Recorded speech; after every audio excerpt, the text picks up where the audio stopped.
जो राजकारणी आहे नामकं कुठं आमचे डिपॉझिट भरेले कुठं फार्म भरेले माझ्या बापानं भरले माझ्या आज्यानं भरले काय तिन्ही पिढे चौकशी पुढे द्या सोडून इथून मागली पण मागले तर चौकशी कर जुनी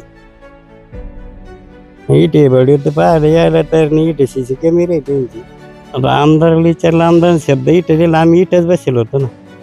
आमदारला फोन लावलं किती का लोकांचे फोन गेले असतील ना का नाही गेले. आणि मग फोन गेल्यानंतर तर मग ते एका फोन तर उत्तर द्यायचं मी येतो हो आलेत ते भेटायला आले नाही पैशासाठी उपासनाला बसले. आता जसं त्यांना जसं आम्ही मागणी करू राहिली तसं आमच्या बी घरी पैसे द्यायचे आहे ना आम्हाला मागणी करू राहिली ना. मग त्याच्यापेक्षा ॲम्ब्युलन्समध्ये मदत गेलं तर कोणी मागायचं काम नाही. हे मोकळे आणि सगळेच मोकळे होतील ना. हे काही बोलू शकता मनात येईल तसं बोलतील. आमचं म्हणणं आहे आमच्या शेतकऱ्याचे पैसे मिळाले पाहिजे दुसरं काही नाही. काय पैसे जे भुकेले आम्ही आम्हाला राजकारण काही घेणं नाही देणं नाही आम्हाला राजकारण. तुम्ही भेटायला तरी आले का? तुम्ही भेटायला नाही आले म्हणजे तुम्ही राजकारण करू लागले. विजापूर कृषी उत्पन्न बाजार समितीच्या कार्यालयासमोर अनेक शेतकरी हे उपोषणाला बसले आहे. एका कांदा व्यापाऱ्याने त्यांचे कांद्याचे पैसे दिले नाही यामुळे हे शेतकरी उपोषणाला बसले आहे. आपल्यासोबत इथे शेतकरी आहे. बाबा काय सांगाल तुम्ही उपोषणाला बसले आहे. पहिल्याच दिवशी तुम्हाला थंडी वाजली होती त्याच्यामुळे तुम्हाला दवाखान्यात उपचारासाठी दाखल केलं होतं पण तुम्ही परत दुसऱ्या दिवशीपासून इथे उपोषणाला बसले आणि आज परत तुम्हाला सलाईन लावलंय. मग थंडीवर नव्हती ना आणि उपोषणाला बसलं म्हणजे इथेच बसावं लागेल ना. बाहेर जर तर खायचं नाही ना काही. एखाद्याने काही दिलं म्हणजे कुठं जायचं. ॲम्ब्युलन्स घरी जाऊन द्यायची डायरेक्ट.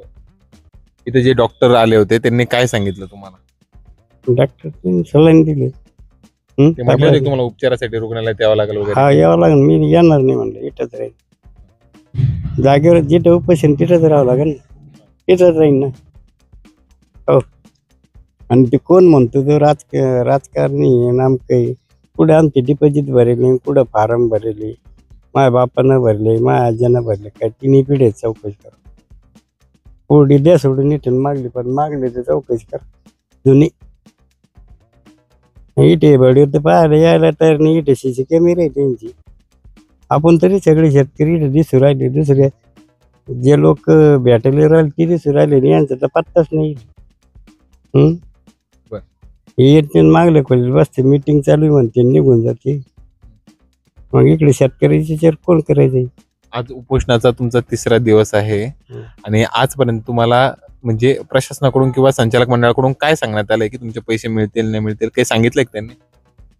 बोलत आज चौकशी चालू आहे म्हणते. मग आता कधी चालू देईन त्याला काय मुदत आहे काय माहिती. आणि इकडे ते यायच्या पत्त्याने लांबूनच गोळ्या आणतात. बाबा इकडे या कुठे फार्म भरले डिपॉझिट पैसे असले ते मला खाजगी दवाखान्यात उपचार करता येईल. एका ठिकाणी डिपॉझिट काही शिल्लक वगैरे असले तर जप्त तर काय व्हायला उभं तर राहिलंच नाही. मला मत कोणा पडणे हो कोणा मला मग शिक्का मारायची आईच घातली नाही आतापर्यंत. तर काय कोणा मतदानच केलं नाही तर मग माझ्या डिपॉझिट भरेल कुठे.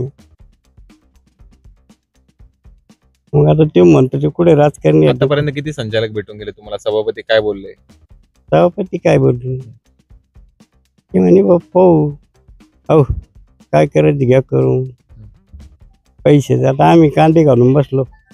हे तिथे यांच्या ताब्यात दिले यांनी व्यापाऱ्याला दिले आणि आम्ही तिकून व्यापाऱ्यानं आम्हाला बाकी लिहून दिलं. आम्ही त्यांच्याकडे गेलो ते म्हणे पैसे देतील. पैसे 1 रुपया तुमचं ठेवणार नाही हो. आता आम्ही तिथं ताबडतोब गेलो दुसऱ्या दिवशी. ते म्हणते आता तुम्ही इकडं आलेच नाही. ते म्हणते 24 घंट्याच्या आत. आता लोक जाऊन लबाड बोल राहिले. काही म्हणते तर तुमचे नावच नाही. म्हणजे आम्ही कांदे घालून तिथं सगळे कॅमेरे तिथं काटा करून परत म्हणते तुमचे पट्ट्याच नाही. मग यांना इथे येऊन बसा. इथे येऊन काय होतं. तुमची एक बैठक झाली होती 30 तारखेला. त्या बैठकीत तुम्हाला शब्द दिला होता 40 दिवसानंतर पैसे भेटेल. त्याच्यानंतर आता काय काय झालं? काय काय घडलं नेमकं? 40 दिवसानंतर तुम्ही आले काल. काय घडलं नेमकं? आता आम्ही पहिल्या दिवशी आले 40 दिवस वाट पाहिली. 12, 1, 2 वाजेपर्यंत आम्ही वाट पाहिली. येतील आम्हाला एकदम फोला ना. आम्ही 12 वाजता येऊ रात्री 12ला तरी आम्ही थांबलो असतो ना. नाही वेळात आम्हाला उपाशानं बसावं लागलं. आणि कष्टाचे पैसे आणि आमचे काय कोणाच चोरीचे ना. एका संचालकांनी प्रतिक्रिया दिली आहे की तुम्ही आमदारांनी जर तुम्हाला शब्द दिला होता तुम्ही त्यांना विचारून उपोषणाला बसायला पाहिजे होतं असं ते म्हटले. आता आमदाराला विचारलं, आमदार शब्द इथं दिला, आम्ही इथंच बसेल होतो ना. आमदारला फोन लावलं, किती का लोकांचे फोन गेले असतील ना, का नाही गेले. आणि मग फोन गेल्यानंतर तर मग ते एका फोन तर उत्तर द्यायचं, मी येतो बुवा. आलेत का ते भेटायला आलेत? नाही भेटायलाच नाही. मग आम्हाला या बाजार समितीचा उपयोग बी काय, यांची काय सभासद त्यांचं तर पत्ताच नाही. आता काय भावना आहे तुमच्या? हा? तुम्ही 3 दिवसापासून उपोषणाला बसल्या, तुम्ही काबाड कष्ट करून जो माल पिकवला त्याच्याच पैशासाठी तुम्हाला उपोषणाला बसायची वेळ नाही येते. नाही, आता आम्ही पैशासाठी उपाशाला बसले. आता जसं त्यांना जसं आम्ही मागणी करू राहिलो तसे आमच्या बी घरी पैसे द्यायचे आहे ना, आम्हाला मागणी करू राहिली ना. मग त्याच्यापेक्षा ॲम्ब्युलन्समध्ये मदत गेलं तर कोणी मागायचं काम नाही. हे मोकळे आणि सगळेच मोकळे होते ना. काय म्हणजे सांग, आता तुम्ही शेवटच्या श्वासापर्यंत इथं उपोषणाला बसणार असं म्हणणं आहे तुमचं? जेवणारच नाही आम्ही, इथून हलणार बी नाही. आणखी काही शेतकरी आहेत आपल्यासोबत. काय काय नेमकं भावना आहे तुमच्या? संचालक म्हणताय की तुमच्या आंदोलनामध्ये राजकारण घुसलंय. हे काही बोलू शकता, मनात येईन तसं बोलतील ते. आमचं म्हणणं आहे आमच्या शेतकरीचे पैसे मिळाले पाहिजे, दुसरं काही नाही. काय पैशाचे भुकेले आम्ही, आम्हाला राजकारण काही घेणं नाही देणं नाही. आम्हाला राजकारण गेलं काय, हे हवेत गोळ्या सोडून राहिले तिकडून बसले इथं येऊ शकत नाही. एक बी आला नाही इथं, फक्त दिनेश परदेशी भाऊ आले, बाकीचं बोरणारी नाही आले. जे के जाधव नाही आला, ते जाधव नाही आला, येऊ शकत नाही. कांडे आहे ना ते. काय हे बाकीचे आहे ना, मनोर जर घेतलं तर सारं पेमेंट होऊ शकतं, पण हे मनोर घे ना, येऊ शकत नाही ते. आपल्यासोबत शेतकरी नेते अजय पाटील साळुंके देखील आहेत. पहिल्या दिवसापासून तुम्ही या उपोषणस्थळी आहात, नेमकं काय सांगाल? शेतकरी आता इथं चालायला लागलाय, 70 वर्षीय वृद्ध शेतकरी आहे, काय बोला? या ठिकाणी मी नेहमीच या ठिकाणी छत्रपती शिवरायांच्या आदर्शाने या ठिकाणी अन्यायाच्या विरोधात माझा लढा असतो.